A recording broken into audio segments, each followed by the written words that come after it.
Hi everybody, today we're going to discuss thread stands. I have 3 different versions and I'm going to give you a review of all of these. So there's 2 versions of this one. This one I have is made by Dritz and it is plastic.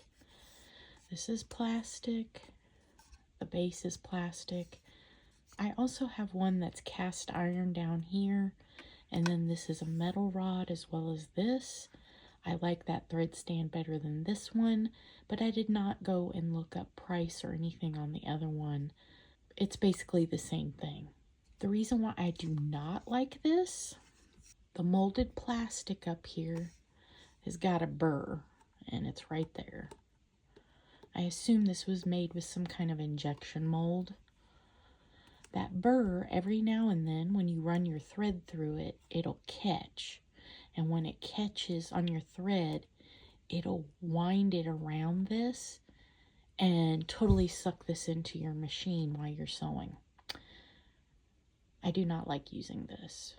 This runs between $9 and $15 on Amazon. It is a good solution if you're needing a cheap solution.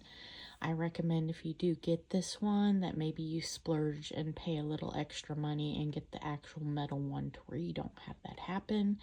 Or you get the cheap one and you take some sandpaper and you file down the burr on this. I have not done that. Next up is called the thread stem. And this is, you can go to Quilters Paradise ESC.com. These run between $3 and $5 depending on what color you get.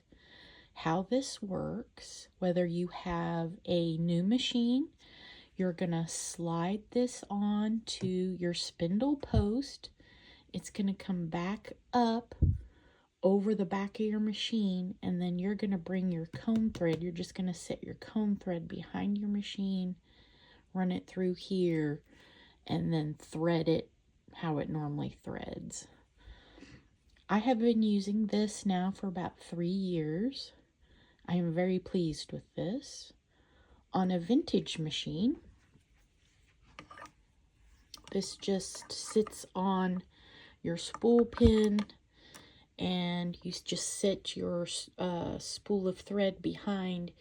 You run your thread up through this hole, and then you continually thread your machine.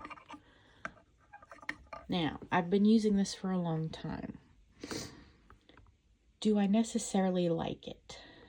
I like it because it's low profile and it doesn't take up a lot of space on my table. This takes up a lot of space on my table. I like to use this when I'm doing binding, to where I have a great big quilt pulled all over my table. The only drawback I do not like about this, and let me show you. When I thread my machine, I get a binding clip and I put that onto my spool pin, and then when I run my thread up through this, I then run it through this, and it simulates it spooling off thread better. I don't know if because I'm doing that, I don't get my bobbins wound as tight as I like. That is the only drawback on this, so you may have tension problems because it does not even feed.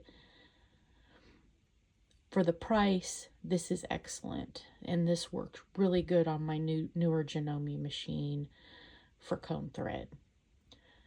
The bad thing about this machine, it does not like cross-wound thread. I cannot even put a standard $12 or $15 spool of Aurifil thread on this because that machine will not pull it through, and that's disappointing. And I have not bought the other horizontal bar for the featherweight to try that, because that one's a little bit more pricey.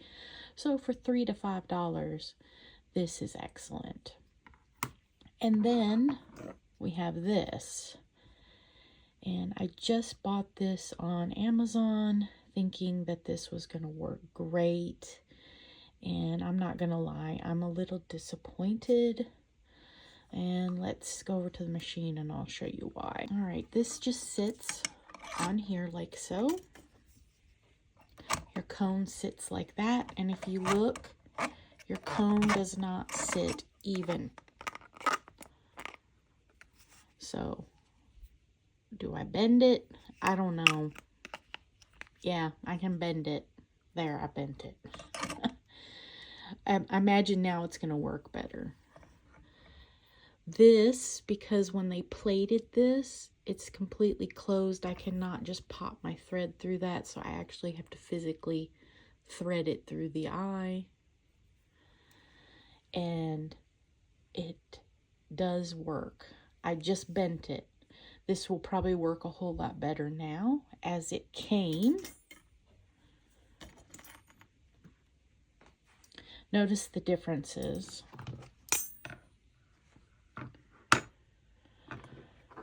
One is far apart, one is narrow. I assume they've done this to accommodate all different kinds of spools. I don't know. This is not the right size to be able to put Aurifil thread on, so this is not going to work for me.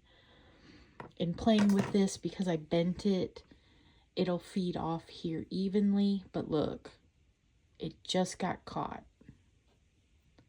It's getting caught on the far side. Maybe if I bend that just a little bit more. Yeah, it's getting caught. It wants to get caught on this far side. This is not going to work. And it probably would sew okay, but you're going to have tension problems. Let me see. And all of these you'd think are made similar, but they're all different.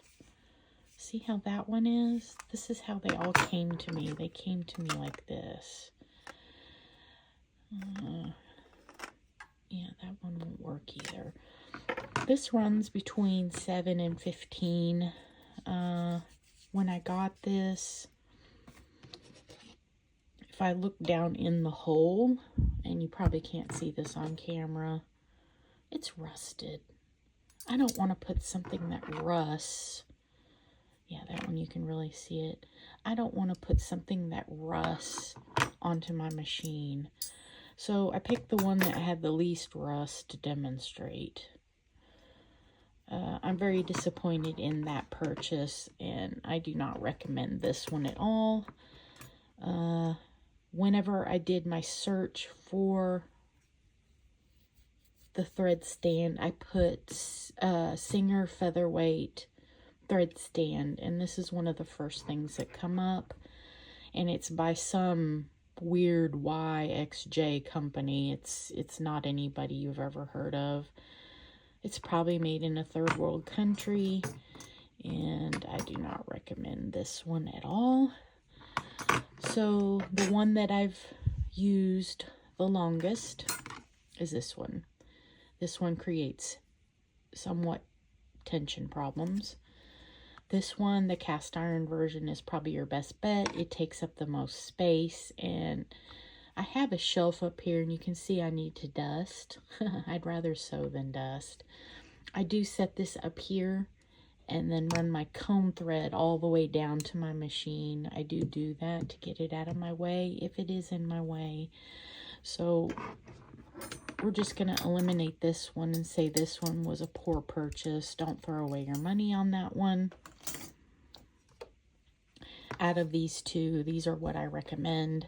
Some of you can get away with just using a cup and putting your thread in a cup. If that works for you, do it. I'm going to continue to use this just because it's low profile, and the more room I have on my table, the better off I am. I hope you found this video helpful in helping you determine what might work for you. Obviously, my setup is different than yours. I wish I could have shown you a picture of this loaded on my newer machine, but newer machines have the horizontal spool pin that's hinged. You pull it up, you slide your spool on, put it down. This just slides on that, and then this goes to the back of the machine, and your spool just is back here. I highly recommend this over this because you have to do some modification. If you look, there's a burr right there as well. That burr also catches the thread and it'll get all tangled up right there. Dritz has been around for generations. I assume that was probably made in China, and that's probably why it's the quality it is. This is made in America. This is probably made in India or some third world country. I do not recommend this one at all. This is probably your best bet. And I am not affiliated, nor do I make any money off this. Right now, you can buy this exact color for $5, or they're offering a red one for $3. This makes a great stocking stuffer or a simple gift to give to a friend. Your friend is not going to know what this gift is. You're going to have to show them how to use it. Thanks for watching.